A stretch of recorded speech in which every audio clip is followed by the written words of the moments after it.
از تلویزیون‌های دولتی و رادیویی پیوسته امکانات سیاحی کشور تبلیغ می‌گردند و در دایره نوروز هم البته با از جانب کمیته رشد سیاحی جهت باز هم رشد سیاحت باز هم تبلیغ و تشویق و امکانات‌ها و عرف و عادت و مخصوصا عیدهای ملی جشن نوروز که در عرصه بین‌المللی کمیته رشد سیاحی در همکاری با سفارتخانه‌های جمهوری تاجیکستان در خارج کشور همکاری نمود و اون بلاگرهایی که در ساحه سیاحی مشغول هستند جلب کرده شدند و در اینکه در عرفه نوروز اون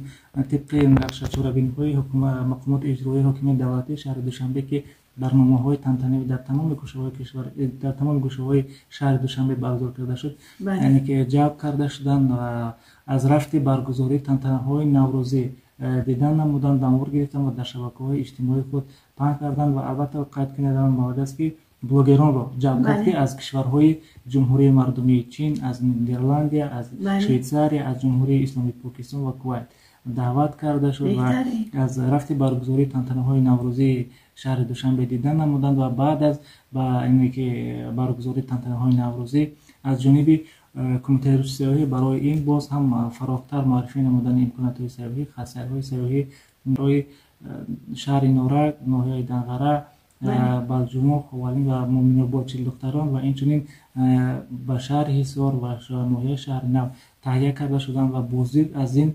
گوشه‌های کشور نمودند و اون بعد از اینکه پخش نوارها از جانب این بلوگران ما پیگیری کردیم، البته به حالت 3 اپریل این هم بود که از تمام اون نوارهایی که در شبکه‌های اجتماعی خود گذاشتن 70 میلیون نفر دیدن نمودن. اصلا واقعا این قابل درسگیری است و من میخوام که همین گونه کمیته رشد سیاحی کشورمون پیشرفته تر باشد و پیشوای معظم ملت در پیام امساله شد تاکید بیشتر کردن که رشد سیاحی داخلی در مملکت بیشتر برآورده شد. یعنی امروز هستن منطقه هایی که خود مردم تاجیک مثلا از شهر دوشنبه دیده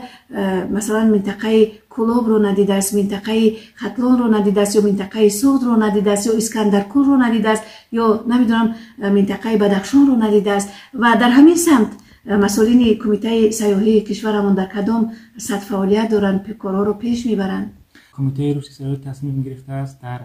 جهت رشد سیاحی داخلی و یا اینکه همچون آغاز موسم سیاحی در کشور یک 10 خط سیر سیاحی را به تمام منطقه های جمهوری تاجیکستان برآورد و این اقدام باید 19 اپریل آغاز می‌گردد با اینوبتی که یعنی که اگنتی آب و هواشناسی کشور وضع هوا را در کشور نامساعد اعلام کرد، به همین خاطر موقوف گذاشته شد و این سنه به 26 اپریل واگذار کرده شد که با یعنی که 10 خط سیر سیاحی آغاز می‌گردد به همه منطقه‌های منطقه‌های جمهوری تاجیکستان فراگیر است، با همه شهر و منطقه ولایت‌هایی که شهر و ناحیه جمهوری تاجیکستان که این هم البته با جلب نمایندگان وسایل اخباری عامه و اینچنین بلاگران که هم در شبکه‌های تلویزیونی و هم در شبکه‌های اجتماعی